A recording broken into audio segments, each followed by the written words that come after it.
Hello everyone, today we have a special guest because we have a special event here in Cluj-Napoca. The historical documentary film King Michael, The Road Home is coming to Cluj in an event screening as part of the National History Education Tour 2022-2023.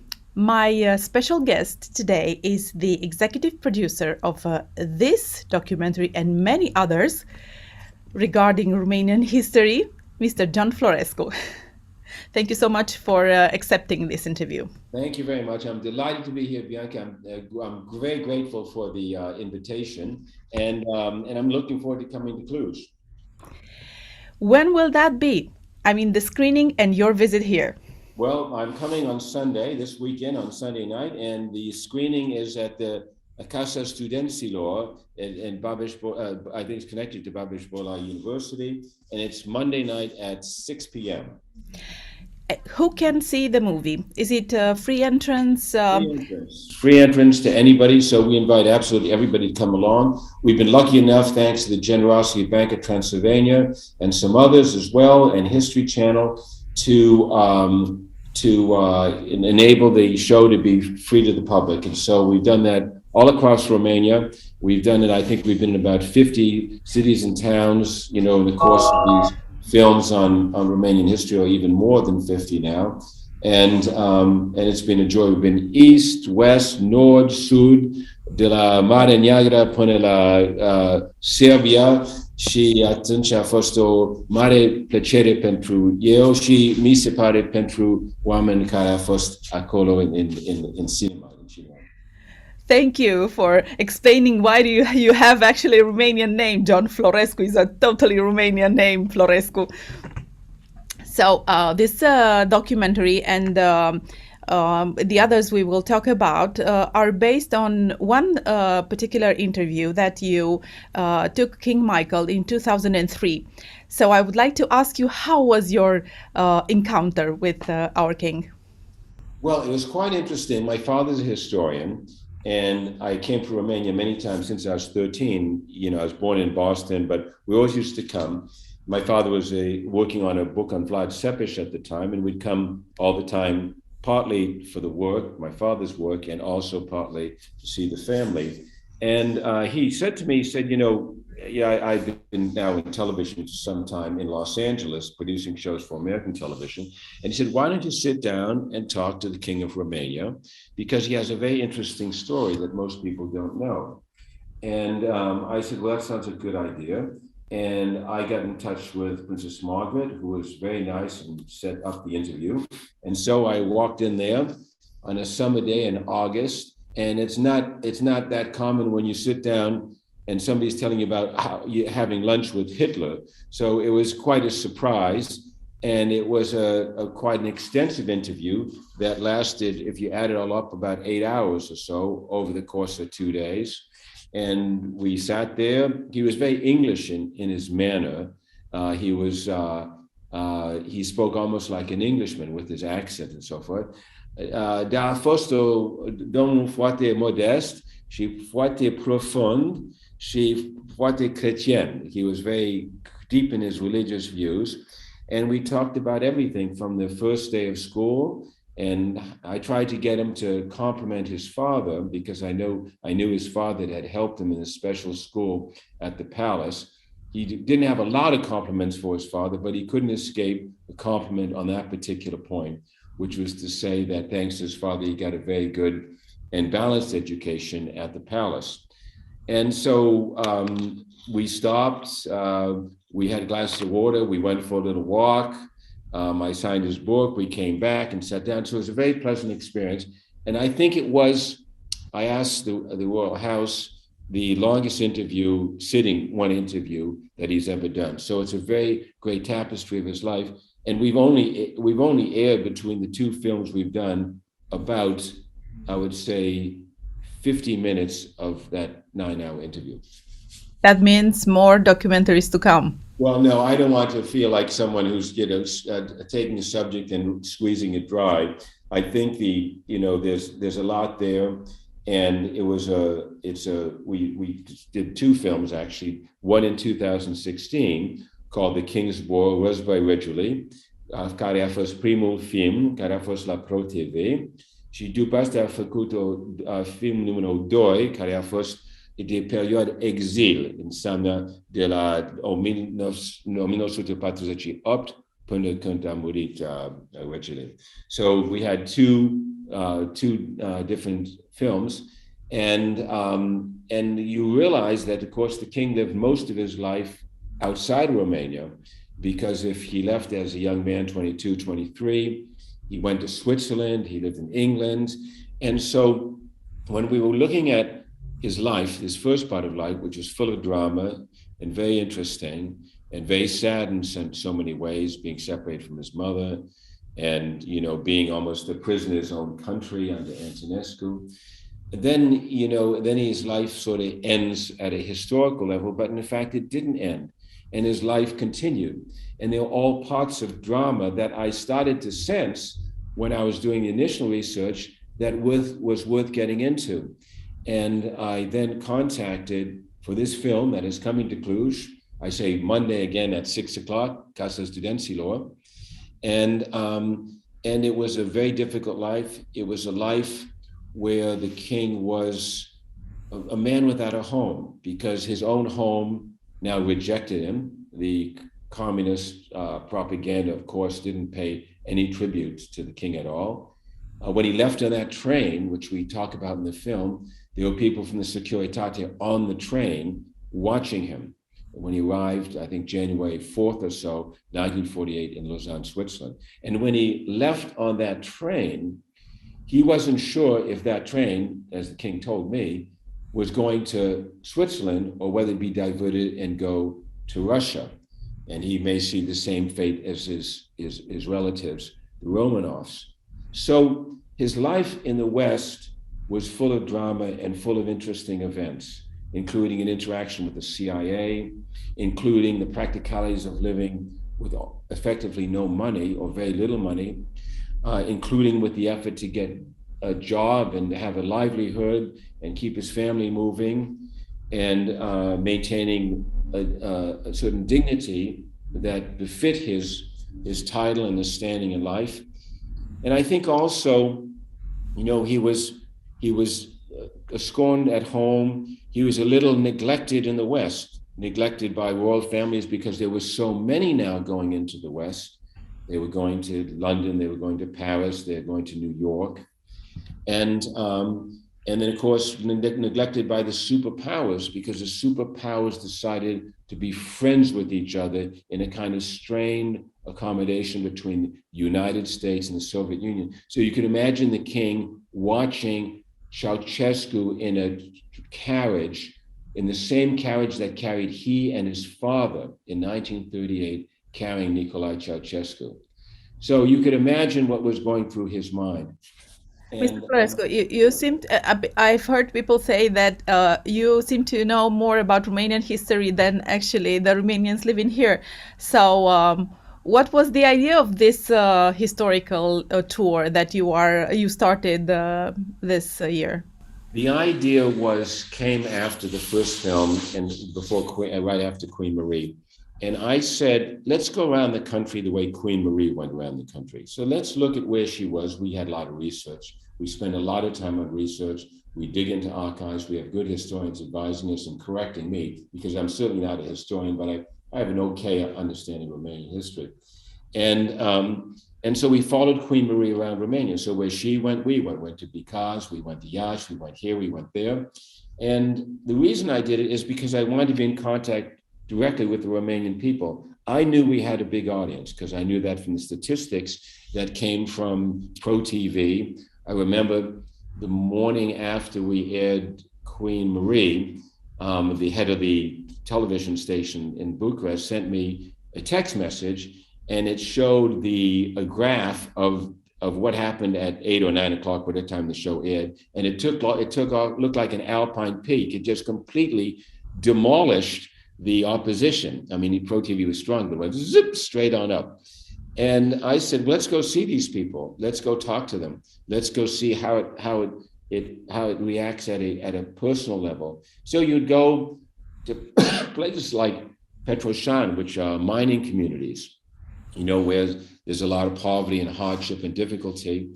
And when you go there, there's not much that goes on in those towns. They're towns that are sort of forgotten. Maybe there's a new, I don't know, ING office or something, but basically they've been left behind by time. And they were so receptive and so appreciative. So I'd go to these towns, the mayor would come out, there'd be a whole, meal, then they'd invite all the people from the town to come, and we had spillover crowds. So it was exhilarating for me. So after we did Queen Marie, went into from east to west, north to south, in industrial cities like Zalao, into factories as well.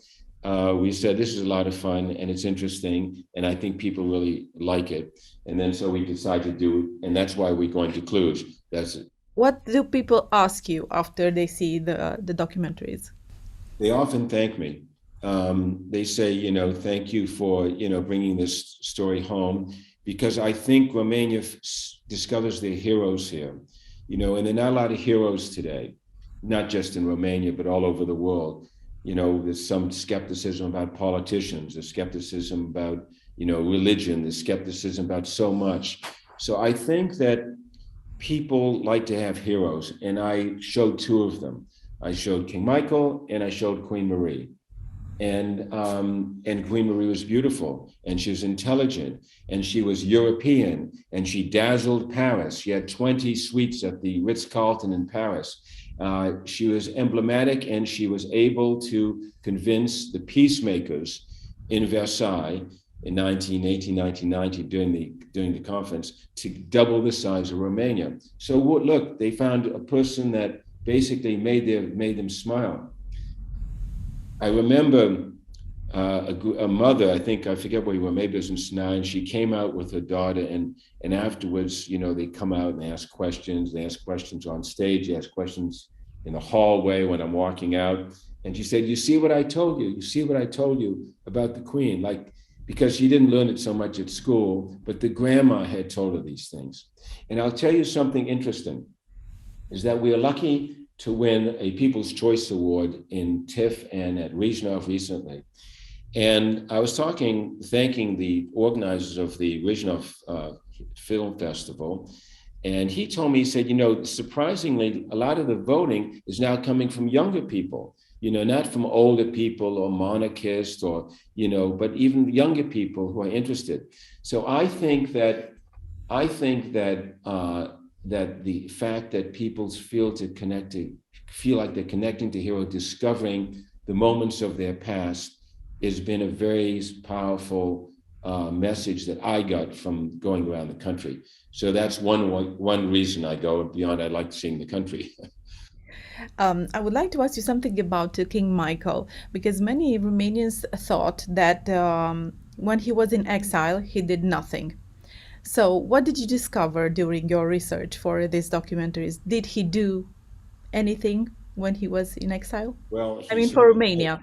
He did, and he tried. I think the king was caught in a difficult situation. First of all, there were exile communities that were fighting with each other. So they each wanted to pull the king in one direction or another direction. The United States government, the CIA, wanted to induct him into sort of a anti-communist crusade, which was a risky proposition for a king who with his own eyes had seen the somewhat duplicitous behavior of superpowers at Yalta. So here the same superpowers, in this case, the United States, trying to unsettle, the CIA was trying to destabilize the communist regimes. And we discovered this in CIA documents that we got in Washington. And the king initially liked the idea, but then started to back away and get cold feet. But some of the people in the king's own staff were on the payroll of the CIA, which we discovered also. So the king was trying to blow the horn for his country, and nobody would listen to him. And that was, I think, an incredibly difficult thing. You didn't have getting that much attention. You were trying to, as he puts it, he was trying to, raise the flag for his nation. And he tried and he tried. At the same time, he tried to survive. He had five girls. So that life in exile was often a life of personal sadness, and we get into that sadness in the film. And we met a lady who was sort of part of their family who talks about that in the movie. And he talks himself about his own sadness in a radio interview that we discovered, I don't know where exactly, we have very good researchers, that we discovered where he talks about his own sadness and how he tried to discover himself. And then finally, of course, with the revolution coming on, and we have him, people who were with him when the revolution was happening and describing his feelings as he was watching on television, and his discussions with President Mitterrand, and also with Prince Charles, or King Charles, who sent along someone immediately to, and then he starts going back to Romania, and there's a pushback against him because we don't want this old king back. So it's a fantastic story, and I find it always very powerful to watch it. I know that in this documentary there is also another special interview with the late Prince Philip. How did you manage to take that interview, and what exactly did he say? Well, Prince Philip is notoriously anti-media. So I used to work for David Frost, and we interviewed a lot of famous people all over the world. But we did not interview two people, the Queen and the Pope. And so I didn't get Prince Philip. He came to me through his press secretary, and said that we had heard that you've done a film on King Michael, and we would like to see if you'd be interested to interview Prince Philip from the Crown. And I said, well, I'm delighted and honored, but I have to tell you, we've already aired the film, so it's not going to be as part of a film. And the answer came back from Buckingham Palace, well, that makes no difference at all. It's not as though Prince Philip needs any publicity at all. He just wants to go on the record of affirming his friendship and his closeness. They were related, of course, to each other. And so they said, please give 3 dates you could come to Buckingham Palace. He's now at Balmoral up in Scotland. And I gave October 20th, 22nd, 24th. And they said, okay, so it's October 22nd, Gate C, 12 noon, no cameras, just a microphone. And so I sat down with him, and he is not an easy interview. He's not a real jolly holly fellow, It takes a little while to warm him up. I mean, I talk to a lot of old people because these people are old, the subjects around them are old. And sometimes, you wonder if their mind is good. I remember with Mr. Juvaro, we did the last interview he did in his life, and we had to come, and we had to wait a day and come back, and wait a day and come back. It all worked out in the end. But with Prince Philip, he was quite formal. He's quite much like a military man. And the first question was, after explaining how we got here, why am I here? Why am I at the 3rd floor of Buckingham Palace in the study? I say, what was your connection to Romania's King Michael? And where did you meet? 1926 in a place called Mamaia. There was nothing but horses and beaches. And I said, well, today there's nothing but nightclubs and discotheques. And then he went like this. I mean, there was no humor or smiling at all. And I said, I'm going to really have to work to warm him up, which I did. And it's extremely interesting, extremely interesting. You could imagine he's at war with this member of his own family, and someone who was close to the Queen as well. And in fact, in this film that you're coming to Cluj, again, I say Monday at 6:00, Casa Studenților, this Monday, I had sent it to the Queen, because I thought, since her husband was in the film, she'd have an interest in that. And she was, of course, a cousin of the king. And so she sent a very nice note back to one of our people on our team, David Kajin. And she expressed in that letter her hope to watch it herself. Now, I don't know, given the circumstances, because it aired in the United Kingdom. So the reason I sent it to her is because I wanted it to air have her chance to see it before her countrymen saw it. It aired on a Jubilee on Sky Television in the UK. So I thought it would be a nice gesture to get it to the Queen first so she could have a preview of it. So I never know. She's a busy lady with all the things going on in her family. I don't know if she ever actually got to see it. John Florescu, I must thank you for this living history lesson that everyone can get from you, from the documentary, this one and all the others that you have done and will be doing, because I'm pretty sure you will not stop here. And I'm looking forward to meeting you in person. Well, I look forward to seeing you, and I thank you very much. And also that night, on Monday night at 9 o'clock on the History Channel, we have a premiere of a new series called The Mystery of Dacian Gold. So that's on History Channel Monday night. We have a doubly packed evening. I look forward to seeing you up there. Thank you so much. Thank you very much. All the best.